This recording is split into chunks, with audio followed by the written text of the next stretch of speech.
ಸೋಲನ್ನೇ ಕಾಣದ 5 top director list part 1.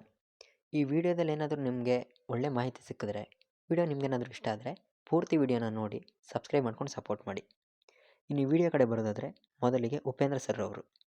ಇವರು ಟೋಟಲಾಗಿ ಕನ್ನಡದಲ್ಲಿ ಡೈರೆಕ್ಷನ್ ಮಾಡಿರ್ತಕ್ಕಂಥ ಚಿತ್ರ 10. ಈ 10 ಚಿತ್ರಗಳು ಒಂದಕ್ಕಿಂತ ಒಂದು ವಿಭಿನ್ನ ಕತೆ, ಚಿತ್ರಕಥೆ. ಯಾವ್ಯಾವ ಥರ ಅಂತ ಹೇಳೋದಾದರೆ, ಮೊದಲಿಗೆ ತರಲೆ ನನ್ನ ಮಗ, ಇದೊಂದು ಕಾಮಿಡಿ ಕಂಟೆಂಟ್. ಎರಡನೇದು ಹಾರರ್ ಥ್ರಿಲ್ಲರ್ ಕಂಟೆಂಟ್. ಮೂರನೇದು ಓಂ, ಭಾರತ ಇತಿಹಾಸದಲ್ಲೇ ಅತಿ ಹೆಚ್ಚು ರಿಲೀಸ್ ಆದಂತಹ ಚಿತ್ರ ಓಂ. ಒಂದು ಅಂಡರ್ ವರ್ಲ್ಡ್ ಕತೆ ಇದು ಅಂತ ಹೇಳ್ಬೋದು. ಅದಾದಮೇಲೆ ನೆಕ್ಸ್ಟ್ ಬರ್ತಕ್ಕಂಥದ್ದು ಆಪರೇಷನ್ ಅಂತ. ಇದು ಅಂಥ ಚಿತ್ರದ ನೆಕ್ಸ್ಟ್ ಪಾರ್ಟ್. ನೆಕ್ಸ್ಟ್ ಬರ್ತಕ್ಕಂಥ ಚಿತ್ರ ಸ್ವಸ್ತಿಕ್, ಟೆರರಿಸಮ್ ಬೇಸ್ ಮೇಲೆ ಮಾಡಿರ್ತಕ್ಕಂಥ ಚಿತ್ರ.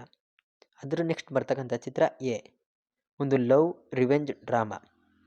ನೆಕ್ಸ್ಟ್ ಬರ್ತಕ್ಕಂಥ ಚಿತ್ರ ಉಪೇಂದ್ರ, ಒಂದು ವಾಸ್ತವ ಕತೆ. ಒಬ್ಬ ಮನುಷ್ಯನ ಮನಸ್ಥಿತಿ ವಾಸ್ತವವಾಗಿ ಹೇಗಿರ್ತದೆ ಅಂತ ನಿಜ ಜೀವನದಲ್ಲಿ ಹೇಗೆ ಅವನು ಥಿಂಕ್ ಮಾಡ್ತಾನೆ ಅನ್ನೋದನ್ನ ನಿಜವಾಗಿಯೂ ತೋರಿಸಿದಂತಹ ಚಿತ್ರ ಉಪೇಂದ್ರ. ಅದ್ರ ನೆಕ್ಸ್ಟ್ ಬರ್ತಕ್ಕಂತಹ ಚಿತ್ರ ಸೂಪರ್, ಪೊಲಿಟಿಕಲ್ ಕಾನ್ಸೆಪ್ಟ್ ಮೇಲೆ ಬಂದಂತಹ ಚಿತ್ರ ಸೂಪರ್. ನೆಕ್ಸ್ಟ್ ಬಂದಿದ್ದು ಉಪ್ಪಿಟ್ಟು, ಉಪೇಂದ್ರ ಚಿತ್ರದ ಕಂಪ್ಲೀಟ್ ಆಪೋಸಿಟ್ ಕಂಟೆಂಟ್. ಇದ್ರ ನೆಕ್ಸ್ಟ್ ಡೈರೆಕ್ಷನ್ ಮಾಡ್ತಾ ಇರ್ತಕ್ಕಂಥ ಚಿತ್ರ UI. ಈ ಚಿತ್ರದ ಕತೆ ಏನು ಅಂತ ನಾವು ಡಿಸೆಂಬರ್ 20ನೇ ತಾರೀಕುವರೆಗೂ ಕಾದು ನೋಡಬೇಕು. ಈ 10 ಚಿತ್ರಗಳಲ್ಲೂ ಒಂದು ವಿಭಿನ್ನ ಸ್ಟೋರಿ. ಯಾವುದರಲ್ಲೂ ಕೂಡ ಈ ಕತೆ ಒಂದು ಕಮರ್ಷಿಯಲ್ ಫಿಲಮ್ನೇ ಯಾವ ಥರನೂ ಮಾಡಿಲ್ಲ. ಒಂದಕ್ಕಿಂತ ಒಂದು ವಿಭಿನ್ನ ಕತೆ. ಯಾವ ಕಥೆಯಲ್ಲೂ ಕೂಡ ಒಂದು ಒಳ್ಳೆ ಸೋಷಿಯಲ್ ರೆಸ್ಪಾನ್ಸಿಬಿಲಿಟಿ ಇರುತ್ತೆ, ಇಲ್ಲ ಜನಗಳಿಗೆ ಏನಾದರೂ ಒಂದು ತಿಳಿಸ್ಬೇಕು ಅಂತಲೇ ಮಾಡಿರ್ತಾರೆ. ಜೊತೆಗೆ ಒಂದು ಹೀರೋ ಎಂಟ್ರಿ ಯಾವ ಥರ ಇರಬೇಕು ಅಂತ ಇವ್ರ ಡೈರೆಕ್ಷನಲ್ಲಿ ನೋಡಿ ನಾವು ಕಲ್ತ್ಕೋಬೇಕು. ಇಂಟ್ರವಲ್ ಬ್ಯಾಂಗ್ ಯಾವ ಥರ ಇರುತ್ತೆ ಅಂತ ನೀವು ಈ ಚಿತ್ರಗಳಲ್ಲಿ ಪ್ರತಿಯೊಂದು ಚಿತ್ರದಲ್ಲೂ ನೋಡಿದ್ರೆ ನಿಮ್ಗೆ ಗೊತ್ತಾಗುತ್ತೆ. ಜೊತೆ ಕ್ಲೈಮ್ಯಾಕ್ಸ್ ಬರೋಕ್ಕಿಂತ ಮುಂಚೆ ಇಲ್ಲ ಕ್ಲೈಮ್ಯಾಕ್ಸ್ನಲ್ಲಿ ಇರ್ತಕ್ಕಂಥ ಕೆಲವೊಂದು ಸ್ಕ್ರೀನ್ ಪ್ಲೇಗಳು ಅಷ್ಟು ಸುಲಭವಾಗಿ ಯಾರಿಗೂ ಅರ್ಥ ಆಗಲ್ಲ. ಆ ಥರ ಒಂದು ವಿಭಿನ್ನ ನಿರ್ದೇಶನ ಉಳ್ತಕ್ಕಂಥ ಡೈರೆಕ್ಟರ್ ಅಂದರೆ ಉಪ್ಪಿ ಸರ್ ಅವರು. ಇನ್ನು ನೆಕ್ಸ್ಟ್ ಲಿಸ್ಟ್ನಲ್ಲಿ ಇರ್ತಕ್ಕಂಥವ್ರು ರಿಷಬ್ ಶೆಟ್ಟಿ ಸರ್ ಅವರು. ಇವ್ರ ಬಗ್ಗೆ ನಿಮ್ಗೆ ಈಗಾಗಲೇ ಗೊತ್ತಿರುತ್ತೆ. ಇವ್ರು ಮೊದಲು ನಿರ್ದೇಶನ ಮಾಡಿದ ಚಿತ್ರ ರಿಕ್ಕಿ. ರಕ್ಷಿತ್ ಶೆಟ್ಟಿ ಮತ್ತು ಹರಿಪ್ರಿಯಾ ಅವರು ಮುಖ್ಯ ಪಾತ್ರದಲ್ಲಿ ನಟಿಸಿದಂತಹ ಚಿತ್ರ ರಿಕ್ಕಿ. ಇದೊಂದು ಅವರೇಜ್ ಹಿಟ್ ಆದ ನಂತರ ನೆಕ್ಸ್ಟ್ ಇವರು ನಿರ್ದೇಶನ ಮಾಡಿದಂತಹ ಚಿತ್ರ ಕಿರಿಕ್ ಪಾರ್ಟಿ. ರಕ್ಷಿತ್ ಶೆಟ್ಟಿ ಸರ್ ಅವರು ಮುಖ್ಯ ಪಾತ್ರದಲ್ಲಿ ನಟಿಸಿ, ಜೊತೆಗೆ ರಕ್ಷಿತ್ ಶೆಟ್ಟಿ ಅವರು ಬರೆದ ಚಿತ್ರ ಕಿರಿಕ್ ಪಾರ್ಟಿ ಆಗಿದ್ದರು. ಇದಕ್ಕೆ ನಿರ್ದೇಶನ ಮಾಡಿದ್ದು ರಿಷಬ್ ಶೆಟ್ಟಿ ಅವರು. ಕಿರಿಕ್ ಪಾರ್ಟಿ ಚಿತ್ರ ಬಾಕ್ಸ್ ಆಫೀಸ್ನಲ್ಲಿ ಯಾವ ರೀತಿ ಧೂಳೆಬ್ಬಿಸ್ತು ಅಂತ ಅಂದರೆ, ಪ್ರತಿಯೊಬ್ಬ ಕಾಲೇಜ್ ಹುಡುಗನೂ ಈ ಚಿತ್ರನ ನೋಡಿರ್ತಾನೆ.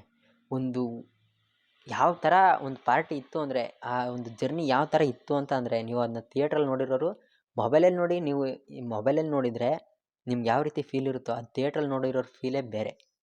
ಆ ಥರ ಒಂದು ಯಶಸ್ಸು ಕಂಡಂತಹ ಚಿತ್ರಕ್ಕೆ ನಿರ್ದೇಶನ ಮಾಡಿದ್ದು ರಿಷಬ್ ಶೆಟ್ಟಿ ಸರ್ ಅವರು. ಇದ್ರ ನೆಕ್ಸ್ಟ್ ಬಂದಂತಹ ಚಿತ್ರ ಸಾಹಿಪ್ರ ಶಾಲೆ ಕಾಸರಗೋಡು.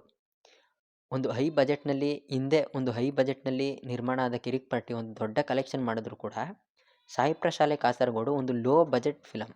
ಇದಕ್ಕೆ ಪ್ರೊಡ್ಯೂಸರ್ ಆಗಿ ಇದನ್ನು ಪ್ರೊಡ್ಯೂಸ್ ಮಾಡಿದ್ದು, ಜೊತೆಗೆ ರಿಷಬ್ ಶೆಟ್ಟಿ ಫಿಲ್ಮ್ಸ್ ಅಂತ ಹೊಸದಾಗಿ ಪ್ರೊಡಕ್ಷನ್ ಹೌಸ್ ಸ್ಥಾಪನೆ ಆಗಿದ್ದು ಈ ಚಿತ್ರದಿಂದ. ಅದು ರಿಷಬ್ ಶೆಟ್ಟಿ ಸರ್ ಅವ್ರದ್ದು. ಈ ಚಿತ್ರವು ಕೂಡ ಒಂದು ದೊಡ್ಡ ಯಶಸ್ಸನ್ನು ಕಂಡುಕೊಂಡು ತುಂಬ ಅವಾರ್ಡ್ಗಳನ್ನ ತಗೊಂಡಂತಹ ಚಿತ್ರ ಸಾಹಿಪ್ರ ಶಾಲೆ ಕಾಸರಗೋಡು. ಇದಾದಮೇಲೆ ಅವರು ನೆಕ್ಸ್ಟ್ ಡೈರೆಕ್ಷನ್ ಮಾಡಿದಂತಹ ಚಿತ್ರ ಕಾಂತಾರ ಚಾಪ್ಟರ್ 2. ಈ ಚಿತ್ರದ ಬಗ್ಗೆ ನಾನೇನು ಹೇಳಬೇಕಾಗಿಲ್ಲ, ಆಲ್ ಓವರ್ ಕರ್ನಾಟಕ ಅಲ್ಲ, ಆಲ್ ಓವರ್ ಇಂಡಿಯಾ ಹೇಳುತ್ತೆ ಈ ಚಿತ್ರದ ಬಗ್ಗೆ. ಇನ್ನು ಇದಾದಮೇಲೆ ನೆಕ್ಸ್ಟ್ ಅವರು ಡೈರೆಕ್ಷನ್ ಮಾಡ್ತಾ ಇರ್ತಕ್ಕಂಥ ಚಿತ್ರ ಕಾಂತಾರ ಚಾಪ್ಟರ್ 1. ಅದು ಅಕ್ಟೋಬರ್ 2ನೇ ತಾರೀಕು ವರ್ಲ್ಡ್ ವೈಡ್ ರಿಲೀಸ್ ಆಗ್ತಾಯಿದೆ. ನೋಡೋಣ ಆ ಚಿತ್ರ ಹೇಗೆ ಬಂದಿರುತ್ತೆ ಅಂತ. ಇದಾದಮೇಲೆ ನೆಕ್ಸ್ಟ್ ಲಿಸ್ಟ್ನಲ್ಲಿ ಇರ್ತಕ್ಕಂಥದ್ದು ರಕ್ಷಿತ್ ಶೆಟ್ಟಿ ಸರ್ ಅವರು. ಇವರು ಬರೆದು ನಿರ್ದೇಶನ ಮಾಡಿರೋದು ಕೇವಲ ಒಂದೇ ಚಿತ್ರ, ಅದು ಉಳಿದವರು ಕಣ್ಣಂತೆ. ಈ ಚಿತ್ರ ರಿಲೀಸ್ ಆದಾಗ ಥಿಯೇಟ್ರಲ್ಲಿ ಒಂದು ಒಳ್ಳೆಯ ಯಶಸ್ಸನ್ನು ಕಾಣದೇ ಇದ್ದರೂ ಕೂಡ, ಅದು ಸ್ಯಾಟಲೈಟ್ಗೆ ರಿಲೀಸ್ ಆದಮೇಲೆ ಅಥವಾ ಮೊಬೈಲ್ಗೆ ಬಂದಾದಮೇಲೆ, ಯೂಟ್ಯೂಬ್ನಲ್ಲಿ ನೋಡಾದ್ಮೇಲೆ ಅದ್ರ ಪರಿಣಾಮ, ಅದ್ರ ಪ್ರಭಾವ ಆಲ್ ಓವರ್ ಕರ್ನಾಟಕಕ್ಕೆ ಗೊತ್ತಾಗಿದೆ. ಅದು ಯಾವ ಥರ ಗೊತ್ತಾಯಿತು ಅನ್ನೋದಾದರೆ, ಇದರ prequel and sequel Richard Antony ಅನ್ನೋ ಒಂದು ಕಥೆನ ರಕ್ಷಿತ್ ಶೆಟ್ಟಿ ಸರ್ ಅವರು ಅನೌನ್ಸ್ ಮಾಡಿದ್ದಾಗಿಂದ ಇಲ್ಲಿವರೆಗೂ ಅದ್ರ ಹೈಪ್ ಅದೇ ಲೆವೆಲಲ್ಲಿದೆ. ಯಾವಾಗ ರಿಲೀಸ್ ಆಗುತ್ತೋ ಅಂತ ಆಲ್ ಓವರ್ ಕರ್ನಾಟಕ ರಕ್ಷಿತ್ ಶೆಟ್ಟಿ ಅಭಿಮಾನಿಗಳು ಮಾತ್ರ ಅಲ್ಲ, ಆಲ್ ಓವರ್ ಕರ್ನಾಟಕದಲ್ಲಿರ್ತಕ್ಕಂತಹ ಕನ್ನಡ ಸಿನಿ ಪ್ರೇಕ್ಷಕರು, ಸಿನಿ ರಸಿಕರು ಕೂಡ ವೇಟ್ ಮಾಡ್ತಾ ಇರ್ತಕ್ಕಂಥ ಚಿತ್ರ ರಿಚರ್ಡ್ ಆ್ಯಂಟನಿ. ಇದಾದಮೇಲೆ ನೆಕ್ಸ್ಟ್ ಲಿಸ್ಟ್ನಲ್ಲಿರ್ತಕ್ಕಂಥದ್ದು ತರುಣ್ ಕಿಶೋರ್ ಸರ್ ಅವರು. ಇವರ ಮೊದಲನೇ ನಿರ್ದೇಶನದ ಚಿತ್ರ ಚೌಕ. ಇದೊಂದು ಮಲ್ಟಿ ಸ್ಟಾರ್ ಚಿತ್ರ. ಮೊದಲನೇ ಚಿತ್ರದಲ್ಲೇ ತುಂಬ ದೊಡ್ಡ ಯಶಸ್ಸನ್ನು ಕಂಡಂತಹ ಇವರು ಎರಡನೇ ಚಿತ್ರ ಮಾಡಿದ್ದು ರಾಬರ್ಟ್. ಬಾಕ್ಸ್ ಆಫೀಸ್ನಲ್ಲಿ ಧೂಳೆಬ್ಬಿಸಿದಂತಹ ಚಿತ್ರ ರಾಬರ್ಟ್. ಮೊದಲನೇ ಚಿತ್ರದಲ್ಲಿ ದರ್ಶನ್ ಅವರು ಒಂದು ಅತಿಥಿ ಪಾತ್ರದಲ್ಲಿ ನಟಿಸಿದ್ರು ಕೂಡ ಅದರಲ್ಲಿರ್ತಕ್ಕಂಥ ಒಂದು ಅತಿಥಿ ಪಾತ್ರದ ಹೆಸರು ರಾಬರ್ಟ್. ಅದೇ ಹೆಸರಲ್ಲಿ ನೆಕ್ಸ್ಟ್ ಇವರು ಚಿತ್ರ ಮಾಡಿದ್ದು ರಾಬರ್ಟ್ ಅಂತ. ಅದು ಕೂಡ ಒಂದು ದೊಡ್ಡ ಮಟ್ಟದ ಯಶಸ್ಸನ್ನು ಕಂಡುಕೊಳ್ತು. ಇದಾದಮೇಲೆ ನೆಕ್ಸ್ಟ್ ಅವರು ನಿರ್ದೇಶನ ಮಾಡಿದಂತಹ ಚಿತ್ರ ಕಾಟೇರ. ಈ ಚಿತ್ರ ಯಾವ ರೀತಿ ಯಶಸ್ಸನ್ನು ಕಂಡುಕೊಳ್ತು ಅನ್ನೋದಾದರೆ, ನೀವು ರೀಸೆಂಟ್ ಡೇಸಲ್ಲಿ ನೋಡಿರ್ಬೋದು. ಈ ಚಿತ್ರ ನೀವು ಆಲ್ರೆಡಿ ನೋಡಿರ್ತೀರ ಥಿಯೇಟ್ರಲ್ಲಿ ಅಂತ ಅಂದ್ಕೊಳ್ತೀನಿ. ನೋಡದೇ ಇರೋರು ಈ ಚಿತ್ರದ ಯಶಸ್ಸಿನ ಬಗ್ಗೆ ಆದರೂ ಕೇಳ್ಕೊಂಡಿರ್ತೀರ. 2023ರಲ್ಲಿ ಹೈಯೆಸ್ಟ್ ಗ್ರಾಸಿಂಗ್ ಕಲೆಕ್ಷನ್ ಮಾಡಿದಂತಹ ಕನ್ನಡ ಫಿಲ್ಮ್ ಇಂಡಸ್ಟ್ರಿಯ ಚಿತ್ರ ಕಾಟೇರ. ಇದಾದಮೇಲೆ ನೆಕ್ಸ್ಟ್ ಲಿಸ್ಟ್ನಲ್ಲಿ ಬರ್ತಕ್ಕಂಥ ಡೈರೆಕ್ಟರ್ ನೇಮ್ ಬಂದು ನರ್ತನ್ ಅವರು.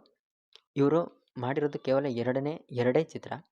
ಅದರಲ್ಲಿ ಮೊದಲನೇದು ಮಫ್ತಿ ಚಿತ್ರ ಯಾವ ರೀತಿ ಇವ್ರು ಕಟ್ಕೊಟ್ಟಿದ್ರು ಅನ್ನೋದಾದರೆ, ಮಫ್ತಿ ಚಿತ್ರದಲ್ಲಿ ಬರ್ತಕ್ಕಂಥ ಒಂದು ಕ್ಯಾರೆಕ್ಟರ್ ನೇಮ್ ಭೈರತಿ ರಣಗಲ್ಲು.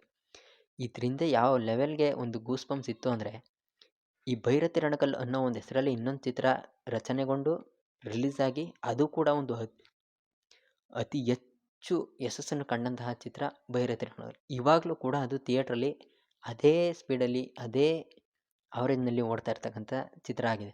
ನೀವು ಇನ್ನೂ ಆ ಚಿತ್ರ ನೋಡಿಲ್ಲ ಅಂದರೆ ಹತ್ತಿರದ ಥಿಯೇಟ್ರ್ಗಳಲ್ಲಿ ಹೋಗಿ ನೋಡಿ. ತುಂಬ ಚೆನ್ನಾಗಿ ಬಂದಿದೆ, ತುಂಬ ಚೆನ್ನಾಗಿ ನಿರ್ದೇಶನ ಮಾಡಿದ್ದಾರೆ, ತುಂಬ ಚೆನ್ನಾಗಿ ರೈಟಿಂಗ್ ಕೂಡ ಇದೆ. ಅದನ್ನು ಮಿಸ್ ಮಾಡ್ಕೋಬೇಡಿ, ನೋಡಿ ಅಂತ ಹೇಳ್ತೀನಿ.